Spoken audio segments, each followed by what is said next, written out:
शहर की ताज़ा तरीन व खास खबरों के लिए अमरावती मंडल न्यूज़ चैनल को सब्सक्राइब करें तथा बेल आइकन को जरूर दबाएं।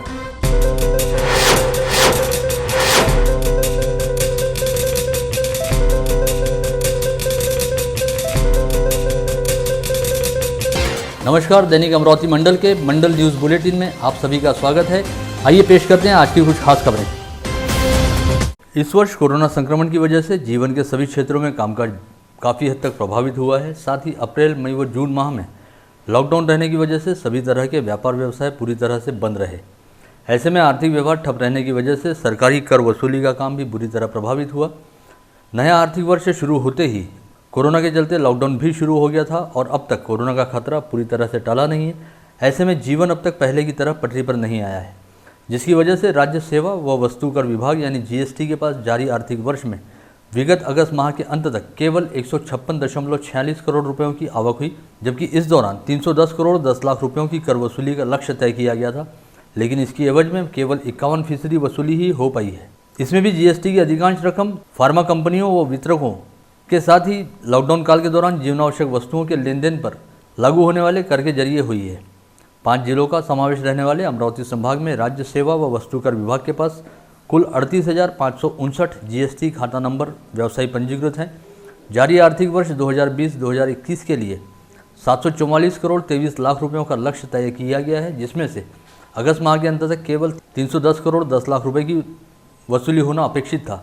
लेकिन जारी आर्थिक वर्ष के प्रारंभ से ही अप्रैल माह से कोरोना के खतरे की वजह से समूचे देश में कड़ा लॉकडाउन लागू हो गया और समूचे देश की तरह अमरावती जिले में भी व्यापार व्यवसाय पूरी तरह से ठप हो गए, जिसका सीधा असर कर वसूली प्रक्रिया पर पड़ा और अगस्त माह तक केवल 156 करोड़ 46 लाख रुपयों की कर वसूली हो पाई है। स्थानीय संत गाड़गे बाबा अमरावती विद्यापीठ की ऑनलाइन एग्जाम की एक बार फिर ऐसी तैसी हो गई है और तमाम बड़े बड़े व बड़बोले दावों के बाद एक बार फिर विद्यापीठ ने ऑनलाइन एग्जाम को अगले आदेश तक स्थगित कर दिया है। यह लगातार चौथा मौका है जब विद्यापीठ को ऑनलाइन एग्जाम स्थगित करते हुए जबरदस्त किरकिरी का सामना करना पड़ रहा है। वहीं दूसरी ओर विद्यापीठ द्वारा खेले जा रहे तारीख पे तारीख वाले खेल की वजह से संभाग के हजारों परीक्षार्थियों और उनके अभिभावकों को मानसिक पीड़ा के दौर से गुजरना पड़ रहा है।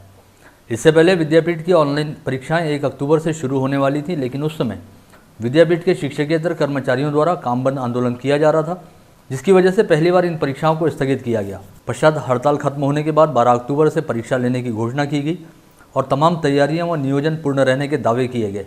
लेकिन परीक्षा से महज कुछ घंटे पहले रविवार 11 अक्टूबर की शाम विद्यापीठ द्वारा कुछ तकनीकी दिक्कतों का हवाला देते हुए 12 अक्टूबर से ली जाने वाली परीक्षा को 1 सप्ताह के लिए मुलतवी किया गया और मंगलवार 20 अक्टूबर से परीक्षा लेने की घोषणा की गई।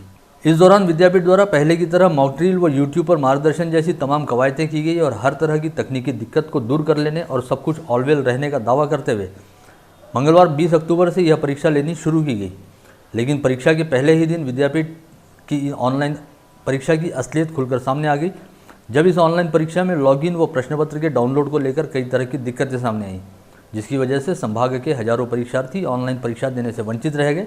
लेकिन इसके बावजूद भी विद्यापीठ प्रशासन द्वारा दावे किए जाते रहे कि ये छोटी मोटी तकनीकी गड़बड़ी है, जिसे तुरंत ही दुरुस्त कर लिया जाएगा और कोई भी विद्यार्थी परीक्षा देने से वंचित नहीं रहेगा। पश्चात दूसरे दिन 21 अक्टूबर को होने वाली परीक्षा को स्थगित करते हुए विद्यापीठ की ओर से कहा गया कि 21 अक्टूबर को ली जाने वाली परीक्षा 8 नवंबर को होगी और 22 अक्टूबर से परीक्षाओं का नियोजन पूर्ववत होता रहेगा।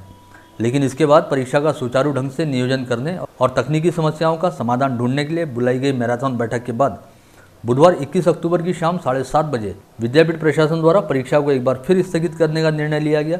विद्यापीठ द्वारा लगातार चौथी बार ऑनलाइन परीक्षा स्थगित किए जाने का निर्णय लिए जाते ही परीक्षार्थियों सहित छात्र संगठनों और अभिभावकों में विद्यापीठ के खिलाफ जबरदस्त गुस्सा देखा जा रहा है और इन दिनों कई छात्र संगठनों द्वारा कुलगुरु डॉक्टर चांदेकर से मुलाकात करते हुए उन्हें ज्ञापन व निवेदन सौंपे जा रहे हैं।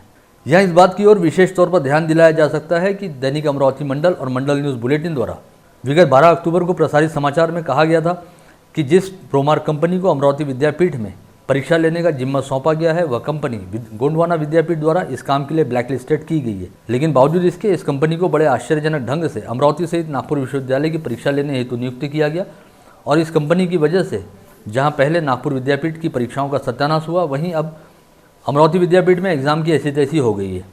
लेकिन बावजूद इसके स्थानीय विद्यापीठ प्रशासन द्वारा प्रोमार्क कंपनी का लगातार बचाव किया जा रहा है, जो समझ से परे है।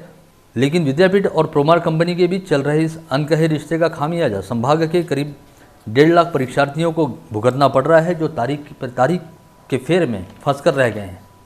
वहीं इस पूरे मामले पर प्रतिक्रिया देते हुए संत गाड़गे बाबा अमरावती विद्यापीठ के कुलगुरु डॉक्टर मुरलीधर चांदेकर ने एक बार फिर दोहराया कि विद्यापीठ द्वारा पहली बार ऑनलाइन तकनीक का प्रयोग करते हुए ऑनलाइन परीक्षा लेने का प्रयास किया जा रहा है और अनुभव नहीं रहने की वजह से इन परीक्षाओं का नियोजन कुछ गड़बड़ा गया।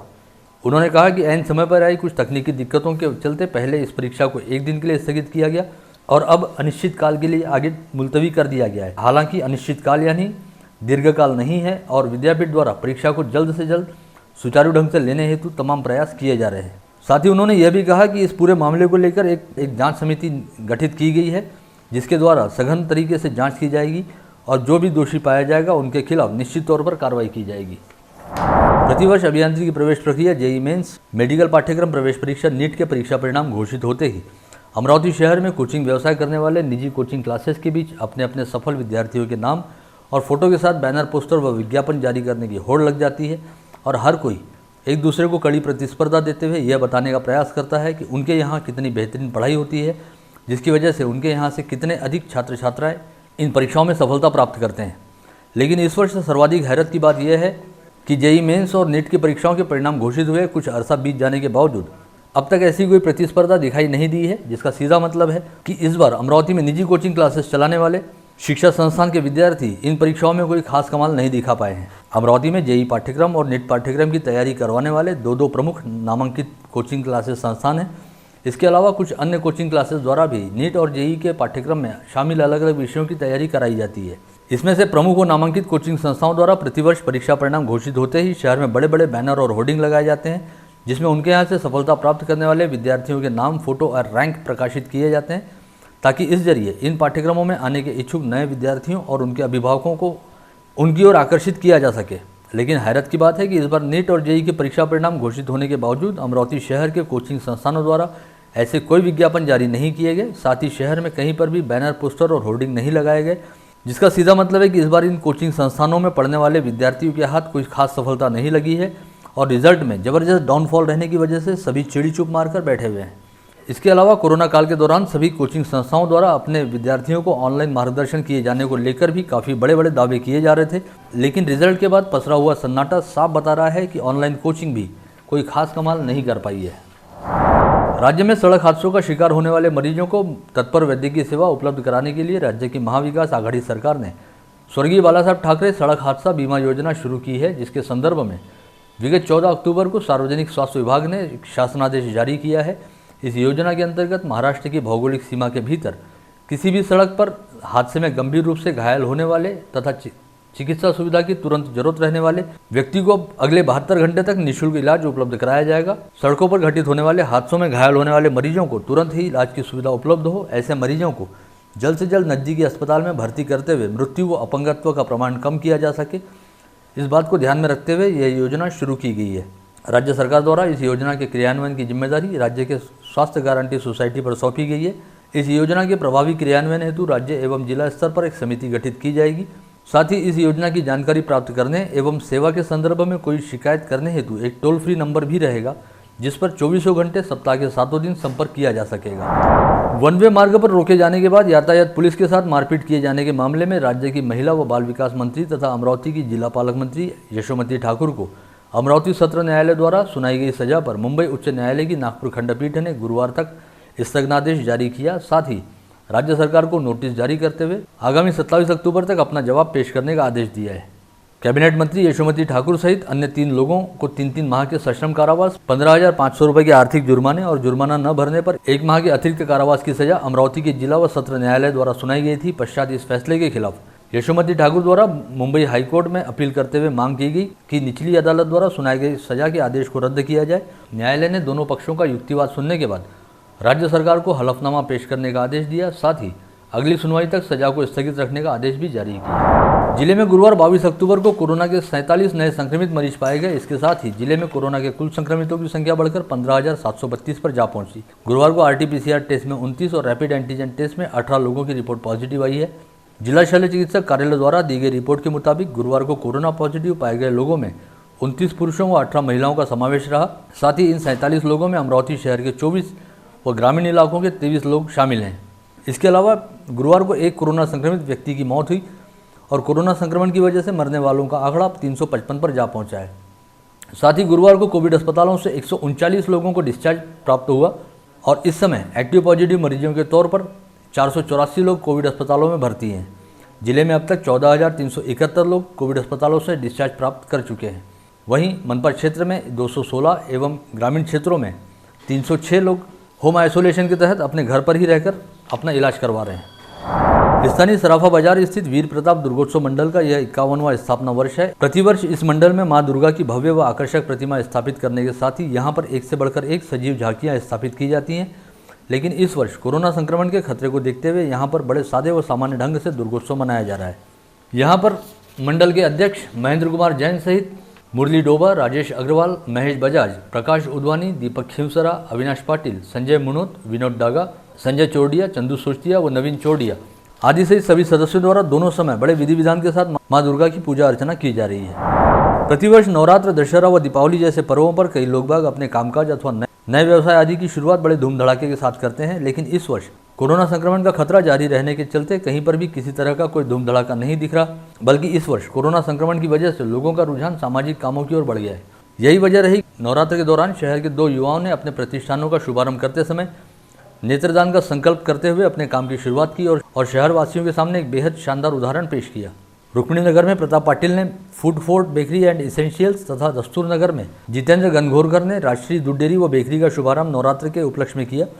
इन दोनों व्यवसायियों ने अपने व्यवसाय को समाज के प्रति समर्पित करने के साथ ही समाज सेवा में अपना योगदान देने के उद्देश्य से अपने व्यवसाय के शुभारंभ अवसर पर नेत्रदान का संकल्प लिया। साथ ही अपने प्रतिष्ठान में उद्घाटन अवसर पर आने वाले मेहमानों को भी नेत्रदान के संदर्भ में जागरूक करते हुए उन्हें भी यह संकल्प लेने हेतु प्रवृत्त किया। स्थानीय विधायक सुलभा खोड़के ने शहर के नवसारी परिसर स्थित मौजे मसला में घटक क्रमांक 3 में पीएम आवास योजना के तहत बनाए जा रहे घरकुलों के निर्माण कार्य का मुआयना किया। साथ ही संबंधित अधिकारियों को यह काम जल्द से जल्द पूरा करने के दिशा निर्देश भी जारी किए ताकि पात्र लाभार्थियों को उनके घरकुलों का वितरण जल्द से जल्द किया जा सके। इस समय विधायक सुलभा खोड़के ने मनपा आयुक्त प्रशांत रोडे, शहर अभियंता रविंद्र पवार, पीएम आवास योजना के उप अभियंता सुधीर चौधरी आदि सहित संबंधित अधिकारियों से यहां चल रहे कामकाज के संदर्भ में विस्तृत जानकारी भी प्राप्त की।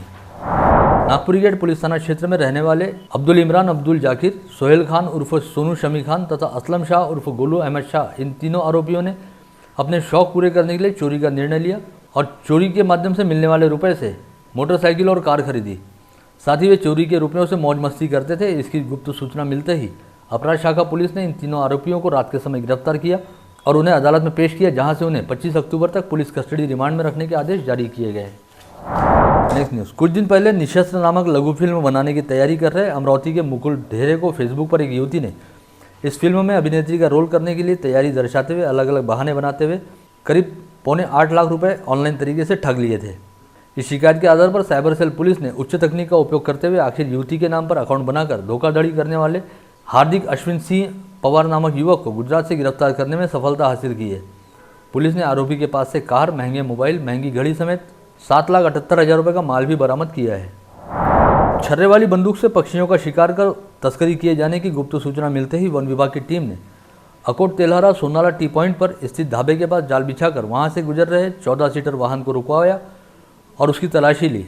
इस वाहन से वन विभाग की टीम ने मालेगांव निवासी मोहम्मद फैजल, मोहम्मद इस्माइल, इंतिया अहमद, नाजिमुद्दीन अहमद, मोहम्मद इमरान, मोहम्मद उस्मान, इन 3 आरोपियों को गिरफ्तार किया। वाहन में शिकार किए गए मृत अवस्था में 9 पक्षी बरामद करने के साथ ही एक एयरगन, 25 छर्रे व एक बैटरी भी बरामद की गई। स्थानीय गाड़गनगर पुलिस थाना क्षेत्र के विलासनगर में रहने वाली महिला और पड़ोसियों का निर्माण कार्य को लेकर विवाद शुरू है। इस दौरान इस महिला को जातिवाचक गालियां दी गई और साथ ही झूठे अपराध में फंसाने की धमकी देते हुए जान से मारने की बात कही गई। शिकायतकर्ता महिला द्वारा दी गई शिकायत के आधार पर पुलिस ने महिला समेत 2 आरोपियों के खिलाफ एट्रॉसिटी एक्ट के तहत अपराध दर्ज करते हुए मुकेश गुप्ता व नितिन गुप्ता नामक 2 लोगों को गिरफ्तार किया है। दत्तापुर पुलिस थाना क्षेत्र से एक कार में अवैध तरीके से शराब की तस्करी किए जाने की गुप्त सूचना मिलने पर पुलिस ने छापामार कार्रवाई करते हुए कार्तिक राकेश श्रीवास व कन्हैयालाल छोगालाल पाटेदार, इन 2 आरोपियों को गिरफ्तार किया। वहीं विशाल जयप्रकाश जायसवाल नामक आरोपी फरार होने में सफल रहा। इस कार्रवाई में 3,52,000 रुपये का माल बरामद किया गया है। अंजनगांव सुरजी पुलिस थाना क्षेत्र में पुसद निवासी पूर्व सैनिक राजू सिंह जाधव को थाईलैंड यात्रा कराने के नाम पर डॉक्टर नंदकिशोर पाटिल व विनोद पाटिल ने 2,40,000 रुपये लेकर धोखाधड़ी की। इस मामले में अंजनगांव सुरजी पुलिस ने दोनों आरोपियों के खिलाफ अपराध दर्ज करते हुए कार्रवाई शुरू की है। स्थानीय सिटी कोतवाली पुलिस थाने के पास स्थित बड़े से वृक्ष पर चाइना मांझे में फंसकर तड़प रहे चील पक्षी को पुलिस, मनपा एवं वन विभाग की टीम ने रेस्क्यू ऑपरेशन चलाते हुए पेड़ से नीचे उतारा और उस पक्षी की जान बचाई। गुरुवार की सुबह के वक्त इस बड़े से पेड़ पर एक पंछी बुरी तरह फड़फड़ा रहा था, जिसे देखकर समझ में आया यह पंछी वृक्ष पर अटके चाइना मांझे में अटक गया है।